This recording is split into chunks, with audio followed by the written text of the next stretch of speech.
ऐसा नहीं है कि आपको बैठ करके यही सोचते रहना है। बिल्कुल ऐसा है कि हम घर से निकल रहे हैं अपनी गाड़ी में, तो ये नहीं सोचना है कि गाड़ी पंचर होगी तो क्या होगा, बट एटलीस्ट तैयारी होनी चाहिए। क्योंकि 99% चांसेस क्या है, गाड़ी पंचर नहीं होगी, बट हेलमेट क्यों लगाते हैं हम लोग? उसी हेलमेट क्यों लगाते हैं, सीट बेल्ट क्यों पहनते हैं, सीट बेल्ट क्यों पहनते हैं। और अगर आप गाड़ी लेते हो, लेकिन वो भी मजे की बात ये है, लोग चालान से बचने के लिए वो भी उनको ये लगता है चालान में हमारा नुकसान है, जबकि चालान उनके फायदे के लिए। एग्जैक्टली। एक इंसिडेंट बताता हूँ, बताइए। सो आई वेंट का बहुत जरूरी है, मेरे को तो बैग चाहिए, एयर बैग वाला चाहिए। भाई इंश्योरेंस लिया है तूने? मतलब नहीं लिया होगा। ये साइकी है, ये बेसिक ह्यूमन साइकी है। मैं बोला ना, मोबाइल पे कवर लगाएंगे लेकिन अपना कवर नहीं लेंगे। मतलब आप ये कहना चाह रहे हैं, अगर मैं समझ पा रहा हूं आप जो कह रहे हैं, कि अगर आदमी को मौत सामने दिख रही है तब तो वो कुछ भी करने को तैयार है। अगर उनके फैमिली में कुछ ऐसा इंसिडेंट होता है ना, then I see lot of awareness for next 1 month at least.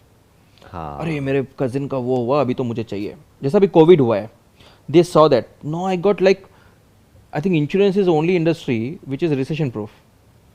जब ऐसे इंसिडेंट होते हैं ना, तो लोग डर के मारे इंश्योरेंस लेते हैं।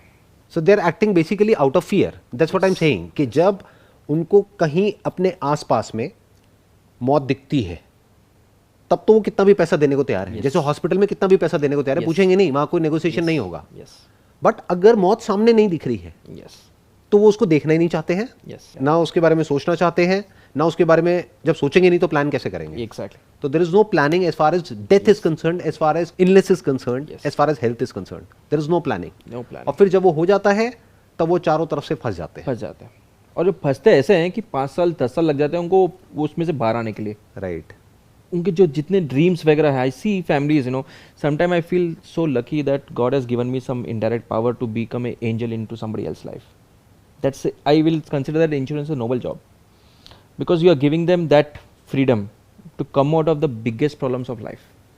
मेरे को ऐसी क्यूरोसिटी हो रही है, मैं आपसे जानना चाहूँगा, कभी ऐसा हुआ है कि आपसे किसी ने इंश्योरेंस कराई और उनकी डेथ हो गई और फिर उनकी फैमिली को जा करके आपने वो चेक दिया?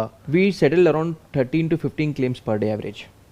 Oh, is it? And in COVID it has become 40 in the last couple of per months. day you are Per talking day. about? पहले के 2 साल तो मैंने खुद क्लेम्स हैंडल किए हैं, अभी we have a team now, right? And each and every claim is a story in itself, and sometimes we become so emotional.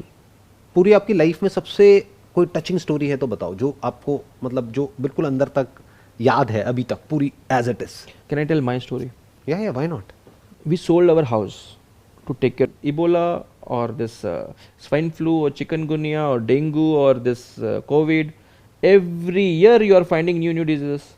So even though you might see that okay, none of these diseases will happen to me, but we don't know what is going to come tomorrow.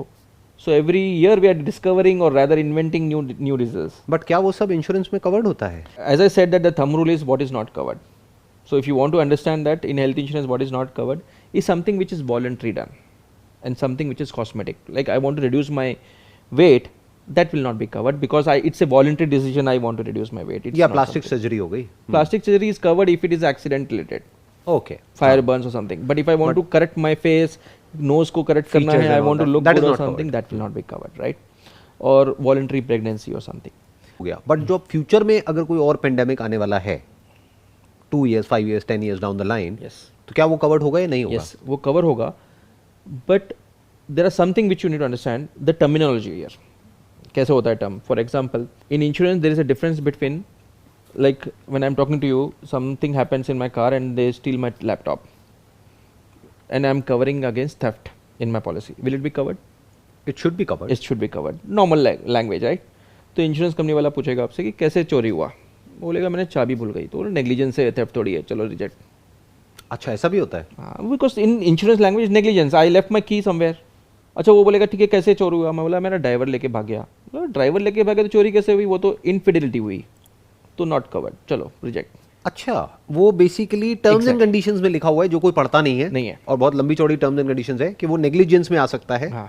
So robbery अलग और may not be covered, right? Robbery अलग हो गई, theft अलग हो गई, negligence हो गई एंड इनफिडेलिटी हो गई, मतलब धोखेबाजी। मतलब my own person is stealing something to me, in insurance language is not stealing, it's not theft, it is infidelity, धोखेबाजी। तो उसके सबके अलग अलग पॉलिसीज है।